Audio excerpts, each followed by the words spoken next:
उत्तर प्रदेश की सियासत को लेकर चर्चा इसी बात की रहती है कि अगर 80 की 80 सीटों पर आपने कब्जा जमा लिया तो दिल्ली की सियासत तक पहुंचने से आपको कोई नहीं रोक सकता।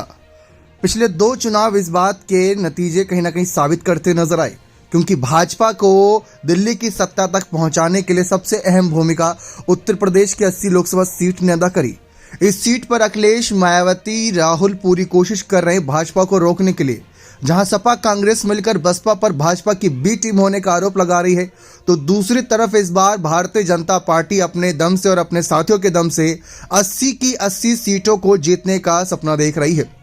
इस सपने को सच करने के लिए उन्होंने अपने साथ जयंत चौधरी, ओम प्रकाश राजभर, अनुप्रिया पटेल, संजय निषाद जैसे कुछ क्षेत्रीय दलों के साथ हाथ मिलाया है और दूसरी तरफ मायावती अकेले, अखिलेश, राहुल साथ आए, लेकिन माहौल अभी बना नहीं बना ये बात की बात है।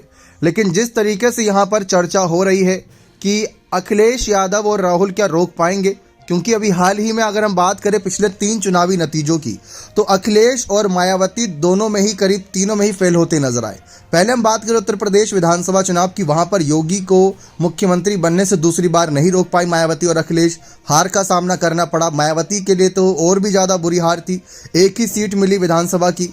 दूसरी तरफ हमने फिर देखा नगर निकाय चुनाव। नगर निकाय चुनाव की 17 की 17 मेयर सीटें भारतीय जनता पार्टी के खाते में गई और यहाँ पे ही बसपा को सबसे बड़ा नुकसान हुआ, क्योंकि 2 सीटें मेयर की तब इनके पास हुआ करती थी, लेकिन दोनों ही सीट इन्होंने गंवा दी।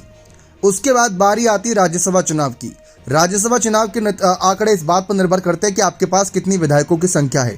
अब मायावती की बसपा के पास 1 ही विधायक था और उस एक विधायक ने ही भाजपा को समर्थन कर दिया, और ऐसे में राज्यसभा सीटों के मामले में भी कभी जो मायावती खुद राज्यसभा में सदन में अपनी स्पीच से विपक्ष को हिलाकर रख देती, पक्ष को हिलाकर रख देती थी, आज वह राज्यसभा चुनाव की चर्चाओं से बहुत दूर हैं।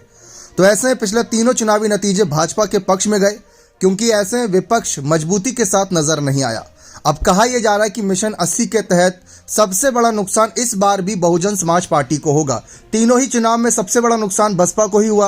अब चौथा नुकसान भी बसपा को ही झेलना पड़ेगा, क्योंकि जो उनके पास 10 लोकसभा सीटें हैं, उनके 10 सांसद जो सदन में अपनी बात रखते हैं, वह सांसद हार जाएंगे। इस बार सर्वे ये दावा कर रहा है, हम नहीं कह रहे, सर्वे ये दावा कर रहा है। यानी कि भाजपा के मिशन 80 में, योगी मोदी के मिशन 80 में मायावती का सुपड़ा साफ कहीं ना कहीं होना तय माना जा रहा है। अगर मायावती गठबंधन में समय रहते आ जाती हैं तो शायद कुछ सीटों के आंकड़े बदल जाए, समीकरण बदल जाए, लेकिन मायावती का फिलहाल आखिरी फैसला है कि वे गठबंधन नहीं करेंगी। लेकिन जिस तरीके से पिछले 3 चुनावी नतीजे बसपा को ही ले डूबे, अकेले चुनाव लड़ा या गठबंधन में चुनाव लड़ा, देखा जाए तो ये तीनों ही चुनाव अकेले ही लड़े और यहाँ पर मुस्लिम प्रत्याशी भी बड़ी संख्या में उतारे थे, लेकिन कोई भी फायदा इन्हें मिलता नजर नहीं आ रहा है। अब मायावती करे तो करे क्या, साम दाम दंड भेद सारी रणनीति अपनाने के बाद अब लोकसभा चुनाव में उनके खिलाफ तो उनकी अपनी ही पार्टी के नेता हो रहे हैं। तो ऐसे मायावती अकेले क्या मिशन 80 को रोक पाएंगी? क्या मिशन 80 के तहत खुद ही अपना नुकसान करा बैठेंगी, या फिर उस मिशन 80 में सबसे बड़ा कहीं ना कहीं नुकसान पहुंचाने वाले एक चेहरा बनती ही नजर आएंगी? आपको क्या लगता है कि मायावती को इंडिया अलायंस की तरफ जाना चाहिए? क्योंकि मिशन 80 अगर कामयाब हुआ तो मोदी को तीसरी बार प्रधानमंत्री बनने से कोई नहीं रोक सकता। बने रहे चैनल के साथ, बहुत बहुत धन्यवाद।